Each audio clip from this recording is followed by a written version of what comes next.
Hello, welcome to the League of Women Voters of Wichita Metro September unit meeting. I am so excited that you all are here with us tonight as we're going to be talking about some really important topics that are going on in Wichita currently. As you know, you are always welcome to add any comments in our comment section, either on Facebook or YouTube. If you do need any assistance with closed captioning, if you are on Facebook, there should be automatic closed captioning if your volume is all the way down, or if there is there is a CC button. As well as, if you are on YouTube, go ahead and press that closed caption button if that assists you. I am very excited tonight to be able to talk about something that has been spoken a lot about in Wichita, and hopefully give a little bit more insight and bring some really great conversation around the topic. The Wichita City Council is proposing is drafting and looking into a non-discrimination ordinance. With that, it is a step that many cities have taken around us, and we have the opportunity to look into it more as a city in Wichita.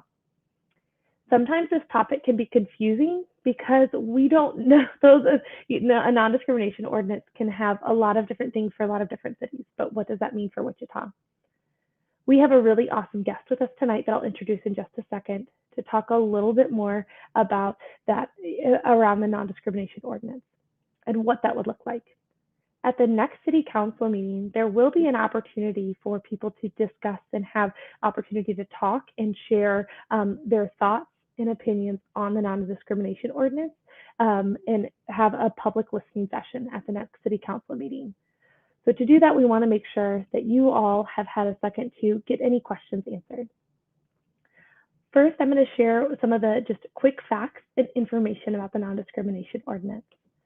With this, the most recent non-discrimination ordinance was published the original non-discrimination ordinance proposal was published in the Wichita Eagle. This had two sections as a part of it.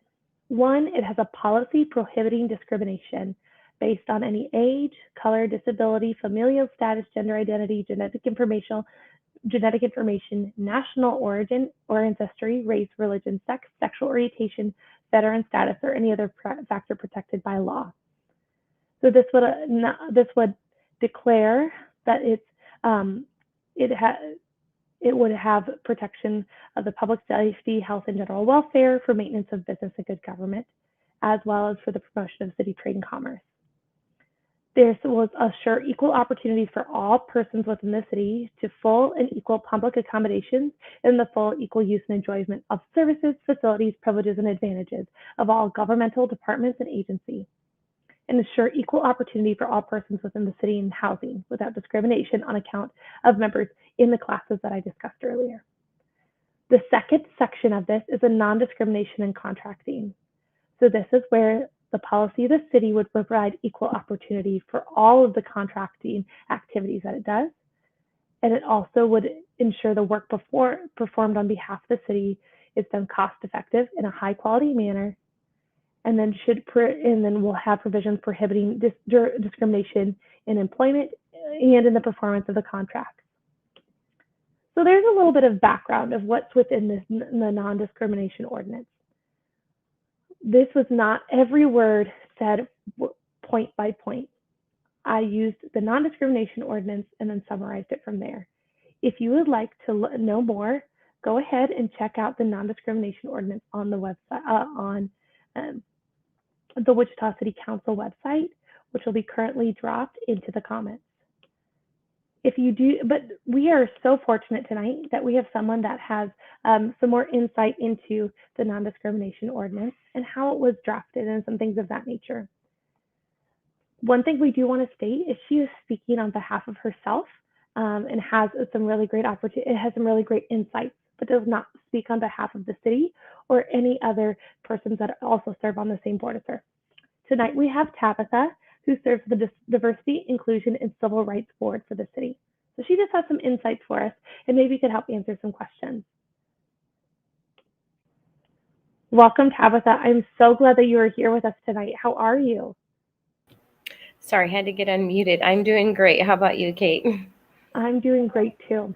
I am really excited to dive in more on this topic, just because I feel like it's so important for us to know what what the city council members are voting on, as well as have the opportunity to be educated so that we can kind of voice our opinion. People can voice their opinions and be really well educated when they go and do so. So thank you for coming with us tonight and just answering some of our questions. The first question that I have is, and I knew a little bit, but are there other cities that have this? Is this something that people have in other cities in Kansas or across the United States? Yes, there actually are quite a few cities in Kansas that have non-discrimination ordinances, and actually the ordinance that the city of Wichita is considering right now is actually kind of copied somewhat from the city of Olathe. Manhattan has a non-discrimination ordinance, and there are multiple other cities within Kansas that already have non-discrimination ordinances in place and have actually for quite a while. But it is also very popular nationwide. So it's the cities of Wichita is not trying to invent something new here. They're doing something that other people have been doing for a while. That's super cool. That is also interesting. My hometown is Olathe, Kansas. So I think how interesting that my hometown has inspired the current town that I live in. How cool. Well, so kind of a little bit like what inspired the non-discrimination ordinance's creation? What inspired the city to look into this? Well, first of all, I'll just say I wasn't involved in that part of the process. I came on after it had been written up and presented to the city council, and then brought over to the Diversity, Inclusion, and Civil Rights Advisory Board, which I serve on. And I will just again say what Kate said. I am speaking as a private citizen. I'm not speaking on behalf of that board, but a lot of the insights I have are because I was on that board, or I am on that board. So, I wasn't involved in the creation of the NDO, but I'm certainly been involved in the listening tours, there's been well over 10 hours worth of testimony provided to the Wichita City Council meetings. Members of the Diversity, Inclusion, and Civil Rights Advisory Board, we attended coffees with city council members, district advisory board meetings, online meetings, and listening tours that the W did with the Chamber of Commerce, Young Professionals, I believe it is. And so we've done, and we also ourselves hosted a night of listening on September 15th where the public could come and speak to us directly. So we've done our best to make sure that we heard from the community, and we went out into the community. I personally met with multiple people, both for and against the non-discrimination ordinance, to make sure that we had all perspectives. There was also a couple nights of meetings with the Kansas Leadership Center where key stakeholders involved in the process all came to the table to voice concerns and have conversations about that. So there's been quite a bit that's gone on, even though I wasn't involved in the creation of it. There's been quite a bit that I've heard from all sides on this coming up and to our vote that we actually had on the 21st, where the board actually did vote 9-1 to recommend the passage of the NDO to the city council. Awesome. That's super cool to hear also a little bit about how the process works to have a city ordinance passed, as that there's so much listening that goes into this, as well as you guys are voting and asking questions and doing the deep dives to be able to understand all perspectives. That's so cool. Well, there was a lot of concern about religious freedoms involved. And I think one of the things that people need to understand is, first of all, this NDO does have exemptions for religious organizations, not as broad as some NDOs do, but it does have those exemptions. And there are also other laws that protect religious organizations and give them that protection. And so this law, because it's at a city level, can't supersede or override a state or federal law. So if there is a law that provides that protection for a religious organization, this law cannot overreach that. If I'm trying to explain that well, but that was where a lot of concerns came from. And so having those protections in place in the NDO, and then there's also in Kansas and federal laws as well, gave me a sense of calm about going ahead and voting for it. Definitely. I think it's interesting too that you shared a little bit more about that process, that It's kind of like a pyramid. If there's a federal or a state law, the top little piece doesn't get to come down and control the bottom, control that supersede that law. Mm-hmm. The city is just for our city. And then if there's laws that are in place that are from a larger standpoint, it kind of comes in and helps us see that where, kind of that city ordinance fits in. That's super cool.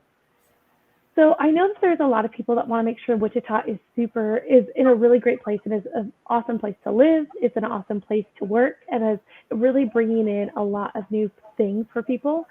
So how does this ordinance help with that? How does this ordinance allow for people how does it help Wichita? Well, one of the things that for me, this process was somewhat eye-opening. I mean, I had seen discrimination and heard people say things that were hurtful and in my opinion, hateful towards other people that they did not agree with or that they felt were not mostly in compliance with their religious beliefs. But this process, particularly the public comments that we took, showed the need to me for this ordinance when we had some of the comments. And most people were good. We're not terrible, but there were still people who got up and said some things that were just proved the entire point of why we needed the non-discrimination ordinance to me. And it's very sad. And, I already talked about the religious concerns, but, we heard I think we honestly heard from more members of the religious community who were supportive of the NDO than we did those who were in opposition of it. So, but to me, it's a statement where we are saying to the public and to individuals who are in these protected classes that we want you here. We value you as a human being. We believe you are a human being and that you're equal to every other human being. And to me, that's important. That would be why it's important, and how that will help Wichita is just to make a stand and say that we value all human life. I think that's really unique, especially as we're growing as a city and as we are inviting a lot of new people and a lot of opportunities in Wichita to be able to say, hey, we are here to support you for who you are and are so excited that you're here. We're a growing city. We're a city that's full of excitement, and we want to give that same opportunity to all people. I can see a lot of, great things and great people coming to Wichita knowing that they feel safe and excited and accepted here. I want to remind everybody, if you do have questions, feel free to pop those into the comments at any time. We'll be able to take those questions and really be able to feed that forward so that we can answer any questions that everybody does have. So also tell me a little bit, in the board, your role, the role of the Diversity, Inclusion, and Civil Rights Advisory Board. You talked a little bit about some of these meetings that you have that you kind of connect with people. Maybe what was the biggest question that came up? What was something that was, a lot of times people were concerned about or had questions about that was easily answered? I know you talked a little bit about religious freedom, but religious organizations there. Mm-hmm. Were there any other questions about people with businesses or things of that nature that came up frequently that we could help address so people would understand here? There were a lot of questions about bathroom usage and does this just because this does allow people to use the restroom of their choice. And so there were questions about that. A lot of that brought up. And I think one of the things that was eye-opening for me was getting some of the history of the legalities on that. There's been some Supreme Court case, I believe it was Bostock versus Clay County, Georgia, that's already weighed in on this as far as employers go. That United States Supreme Court has already said that employers must allow their employees to go into the restroom of their choosing. That's already decided by the U.S. Supreme Court. And, there's a case where a retailer was fined over $200,000 for not allowing their employees to go into the restroom of their choosing. So there's there were a lot of questions about that, and there did seem to be a lot of concerns about that. And so just being able to go through, I apologize, my phone is ringing, I'm sorry.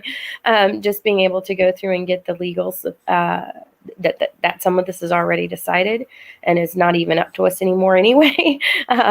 So it's just something that is that was valuable for me in the process that we went through. But there was also just a lot of, for me, hearing the concerns. I'm sorry, I'm going to turn my volume off on my phone here.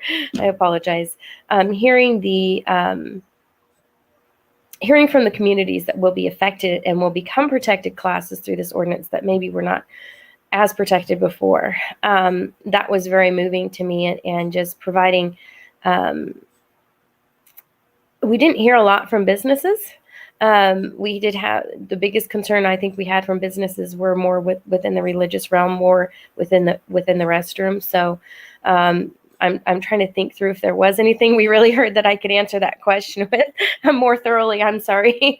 No, But that was perfect. I think it does help to know that, where people's concerns were, and what questions came up. Because I think sometimes we don't know, as a person, when I read ordinances and things of that nature, sometimes I don't know what questions to ask. I don't Right. know some of those things. So hearing that some of this non-discrimination ordinance, there's things that are already kind of decided on a national level about this. So there's nothing that we can't, this ordinance doesn't impact in a new way. Well, it does, but it doesn't in some other ways as well. I don't want to portray that it doesn't impact. It will have a good impact in it. Oh, definitely. But one of the things, going back to the restrooms, one of the things that was interesting to me was, as we went through the process, was when you have people.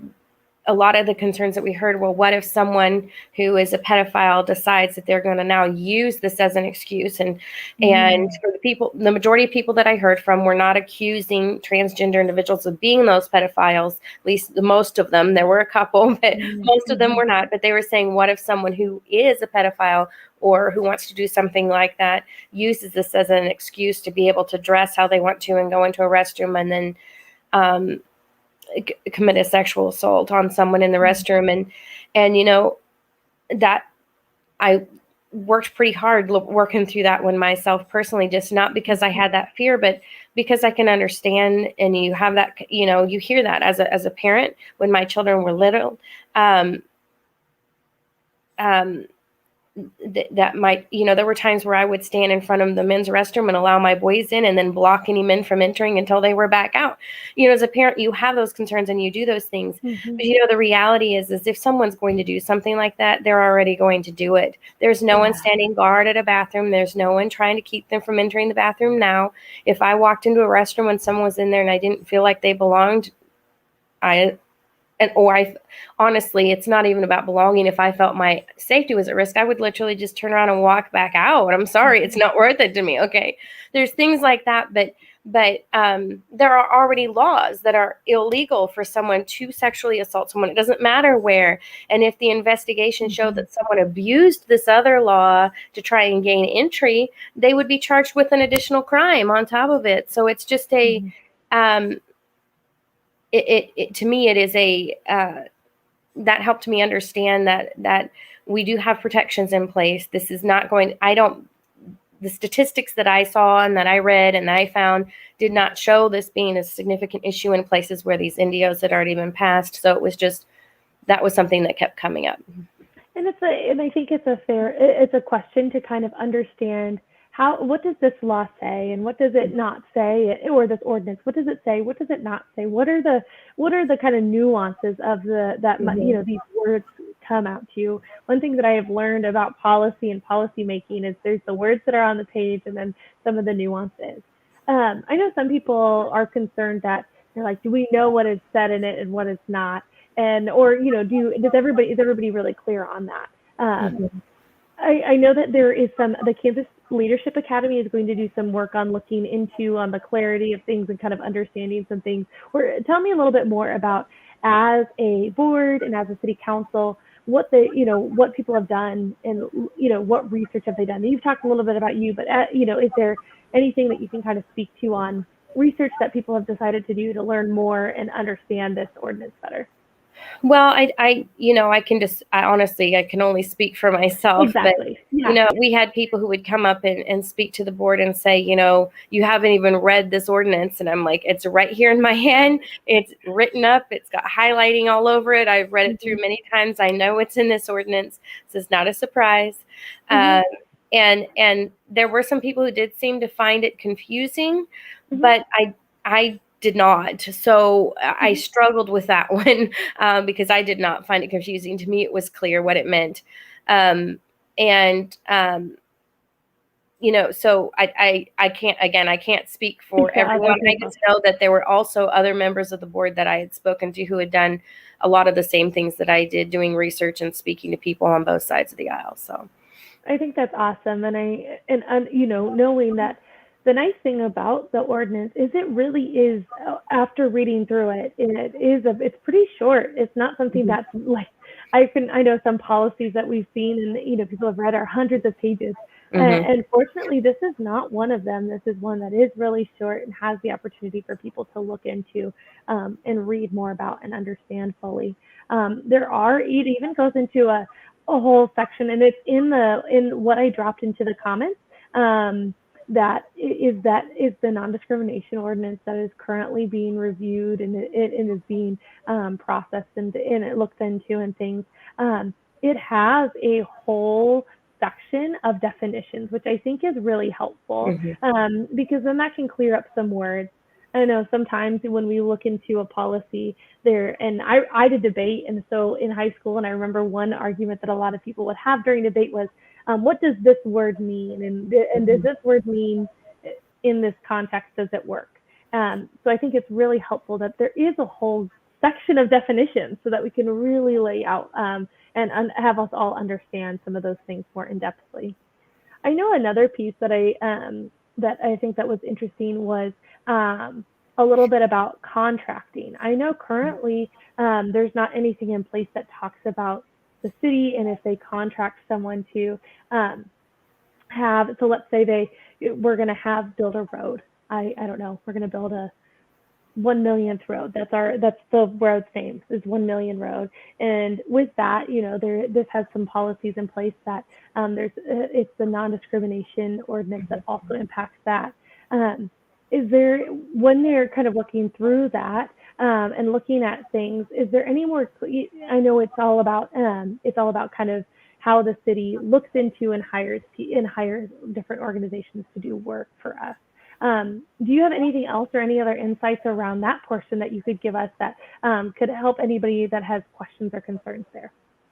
Not a whole lot. That wasn't actually even part of in all of the conversations we had and concerns that people had, and therefore the research I did in response, that wasn't a high level of priority for people. It didn't seem like we didn't get a lot of questions. So, but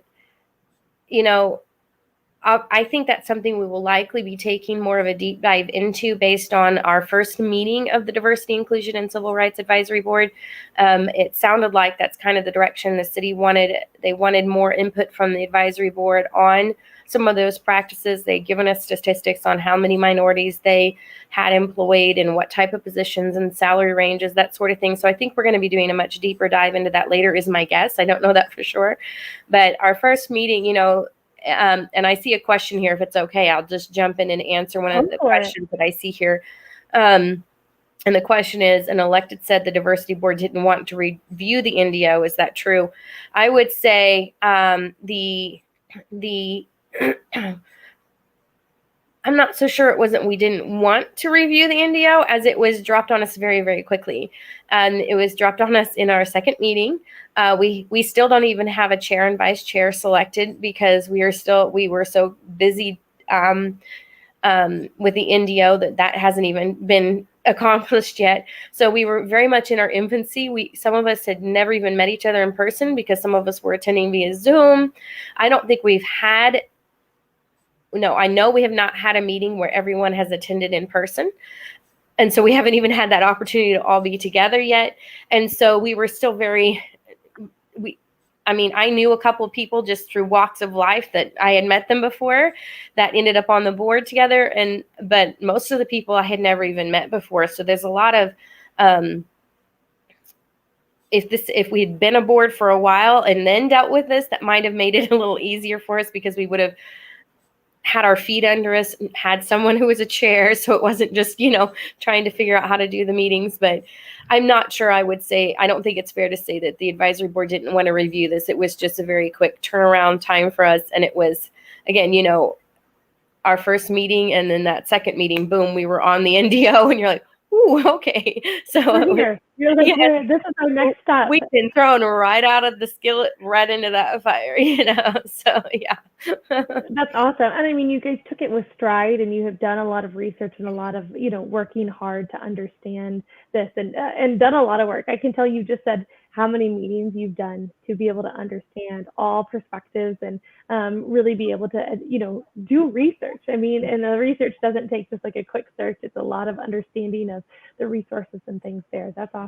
Well, one of the things that I felt was a big help for the board itself was that at the KLC meetings, they put together a list of unanswered questions that were asked at those meetings that the attorneys that were present were not able to answer. And then they sent those over to the city, and then the city attorneys weighed in on those. And that was very helpful for us as a board to be able to reference the city attorney's answers and to have those questions that stakeholders in the conversation put forward that were not answered the night of or in the 2-night session, but then to be able to turn around and get those answers from the city, that was incredibly helpful. And I personally sincerely appreciate the amount of work that the city attorney's office has put into this for us.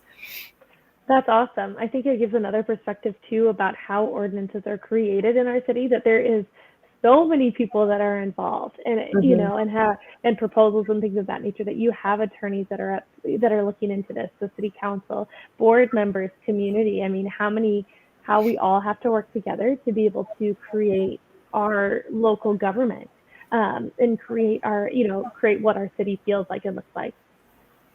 Is there anything else that I'm trying to think of some more questions? I mean, you've done a great job of explaining so much of this and where the process, how the process of this has come into place, as well as a lot of the understanding and the concerns and questions around there. Is there anything else that you want to add to talk more about with the non-discrimination ordinance of important things for people to know? Well, I would say it is being taken back up by the city council on October 12th, I believe it is. Ironically, it's also voter registration deadline for the upcoming general election. Just throw that one out there. But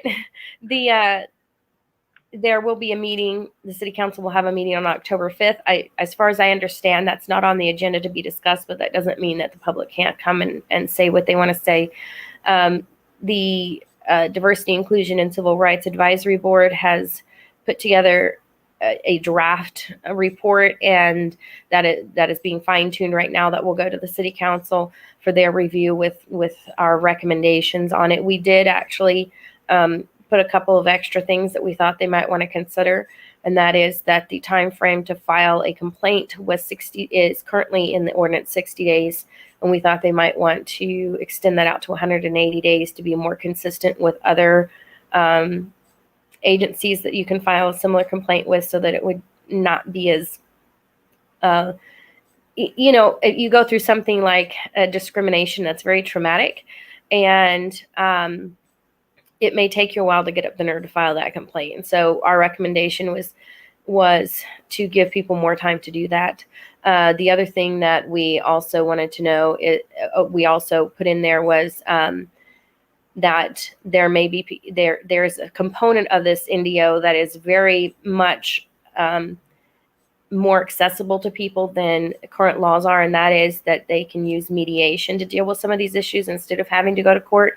So if you have someone who is not able to pay for an attorney, they would have to still pay for their part of the mediation. So our recommendation was to consider partnering with some legal aid services that could potentially provide that for them. Also to maybe provide a sliding scale fees based on their income, how much they have to pay for that mediation.